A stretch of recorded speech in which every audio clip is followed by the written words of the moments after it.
എല്ലാവർക്കും നമ്മുടെ പുതിയ വീഡിയോയിലേക്ക് സ്വാഗതം. ഇന്നത്തെ നമ്മുടെ വീഡിയോ വെറൈറ്റി ആയിട്ട് തയ്യാറാക്കി കഴിക്കാൻ പറ്റിയ നല്ലൊരു ഹെൽത്തി തോരനാണ്. ഈ ഒരു തോരന്റെ രുചി കൂട്ടുന്നതിനായിട്ട് നമ്മൾ ഇതിലേക്ക് ഒരു പ്രത്യേക ഇൻഗ്രീഡിയന്റ് കൂടി ചേർത്തിട്ടാണ് തയ്യാറാക്കി എടുക്കുന്നത്. ഇനി നമുക്ക് തോരൻ തയ്യാറാക്കാൻ തുടങ്ങാം. ഇതിനായിട്ടൊരു പാൻ അടുപ്പിലേക്ക് വെച്ചിട്ട് ഈ ഒരു പാനിലേക്ക് 100 ഗ്രാം അളവില് കുതിർത്തിയ ചെറുപയർ ചേർക്കാം. പയർ വേവിച്ചെടുക്കാനായിട്ട് ആവശ്യത്തിനുള്ള വെള്ളവും ഉപ്പും നുള്ളും മഞ്ഞൾപ്പൊടിയും കൂടി ചേർത്ത് മൂടി വെച്ച് നമുക്കൊന്ന് വേവിച്ചെടുക്കാം. ചെറുപയർ കുതിർത്തി വേവിച്ചെടുക്കുമ്പോൾ അതിന്റെ പോഷകങ്ങൾ ഒന്നും തന്നെ പോവാതെ നമുക്ക് വേവിച്ചെടുക്കാനും സാധിക്കും.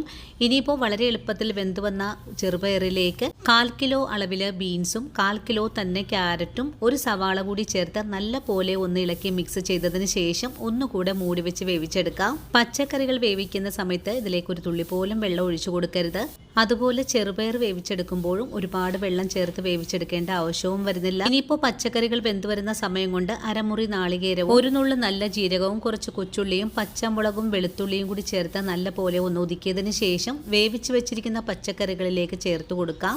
ഇനി മിക്സിയുടെ ജാറിലേക്ക് 1 സ്പൂൺ വെള്ളം കൂടി ചേർത്ത് നല്ലതുപോലെ ഇളക്കി യോജിപ്പിച്ചതിന് ശേഷം ഒന്ന് ആവിയിൽ വെച്ച് തന്നെ വേവിച്ചെടുക്കാം. ഈ ഒരു സമയം കൊണ്ട് ഒരു ചൂടായ പാനിലേക്ക് കുറച്ച് വെളിച്ചെണ്ണ ഒഴിച്ചു കൊടുത്തതിന് ശേഷം കടുകും കറിവേപ്പിലയും ഉണക്കലരയും വറ്റൽമുളകും കൂടി ചേർത്ത് നല്ലതുപോലെ മൊരിയിച്ചതിന് ശേഷം വേവിച്ച് വെച്ചിരിക്കുന്ന പച്ചക്കറികളിലേക്ക് ചേർത്ത് കൊടുക്കാം. വറവും കൂടി ചേർത്ത് ഒന്നുകൂടി ഇളക്കി യോജിപ്പിച്ചതിന് ശേഷം ഒന്ന് മൂടി വെച്ച് കൊടുക്കാം. അതിനുശേഷം ഫ്ലെയിം ഓഫ് ചെയ്തിട്ട് ഇതുപോലെ ഒന്ന് ഇളക്കി യോജിപ്പിച്ചു കൂടെ കൊടുത്തു കഴിഞ്ഞാൽ ഒരേ സ്വാദേറിയ ഹെൽത്തി തോരൻ ഇവിടെ റെഡിയാണ്. വീഡിയോ കണ്ട് ഇഷ്ടമായിട്ടുണ്ടെങ്കിൽ ഫുൾ വീഡിയോ കണ്ട് വീടുകളിൽ ട്രൈ ചെയ്ത് നോക്കാൻ മറക്കല്ലേ.